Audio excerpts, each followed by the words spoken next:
And now for the latest developments in Iran, we are joined by Khatibi, foreign policy and Middle East analyst, live from Tehran. Thanks for joining us here on Asia One. We appreciate your time.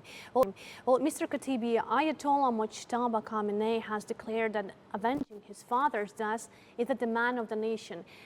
Look, how significant is this public message, and what does it signal about Iran's future direction? This is a really big and significant issue because the people in Iran for many months have been demanding revenge, and we saw hundreds of thousands of people in the streets of Tehran as well as Mashhad, Qom, and even in Iraq who were carrying red flags during the funeral processions of late leader of Iran, Ayatollah Khamenei, and they were urging the government and the state of Iran to carry out operations against the United States president as well as Israeli Prime Minister Benjamin Netanyahu. They were loud voices inside Iran which see these kinds of negotiations with the United States as useless because of the mistrust for over 47 years. And this is echoed by the new leader of Iran, and this is a sign that Iran is ready to fight if the United States wants to fight with Iran.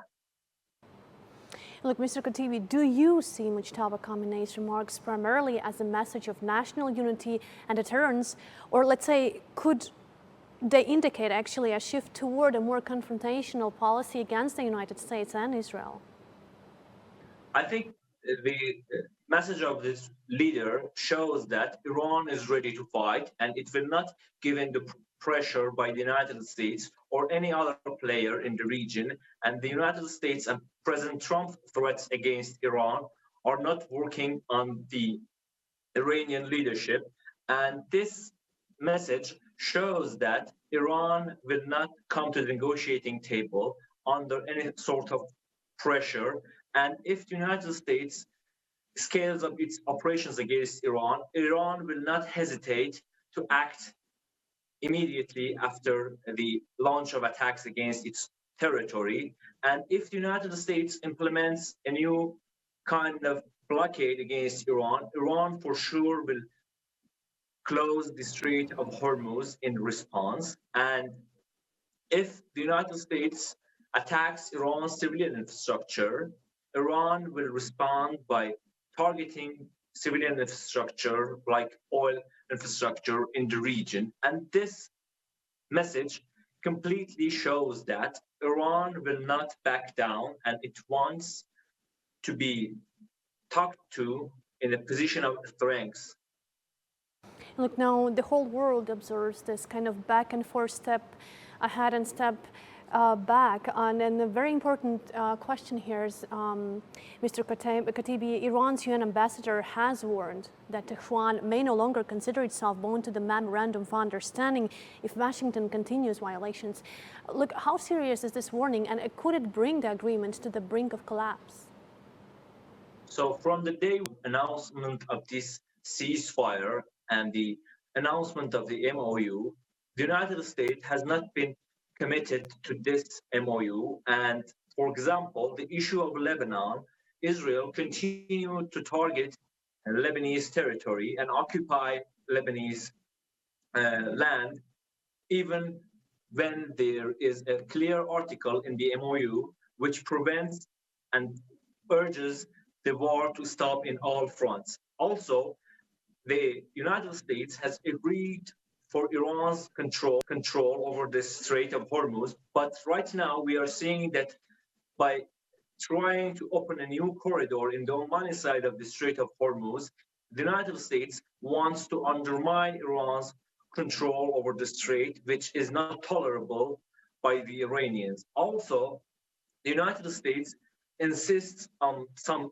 issues like the zero enrichment of nuclear enrichment, and that is a red line for Iran, and that is why Iran is resisting the pressure by the United States. And look, Iran's foreign ministry says its armed forces are maintaining heightened surveillance and operational readiness across the country's borders and its coastline. What do you think? Does this reflect a defensive posture, or is Tehran preparing for the possibility of further military escalation here?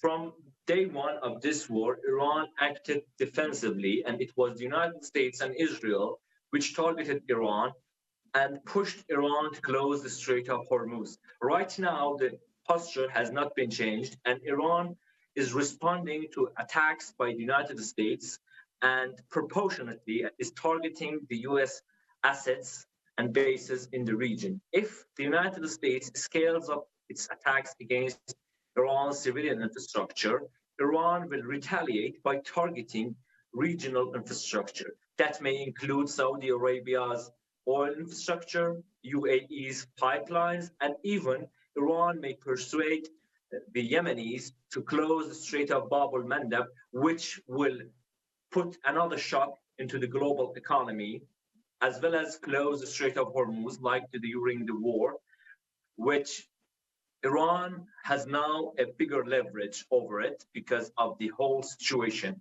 I think that Iran is not willing to escalate the situation, but it will not give in to the pressures by the United States or any other regional country. Mr. Khatibi, looking ahead, what do you expect to happen now first? Are new diplomatic efforts through mediators, for example, through Amman, or would you see a further escalation in tensions between Iran, the United States, and Israel? I think it wholly depends on Trump and how he sees Iran's response. If Donald Trump puts Israel first again, there will be escalation again. But if Trump recognizes Iran's rights and it recognizes Iran as a rational player, there will be no escalation. I don't think that Iran wants to escalate because of the situation in the country as well as the region. So, as also, the United States seems reluctant to launch a new war against Iran because of the midterm elections in the United States, as well as the global economy. Because if there is an attack against Iran, this time the scale will be much more, and the fires of war may spread to other countries in the region. And this is not good for the economy and the people in the region. All right, Mr. Khatibi, thanks for joining us here on AGM1. We appreciate your time.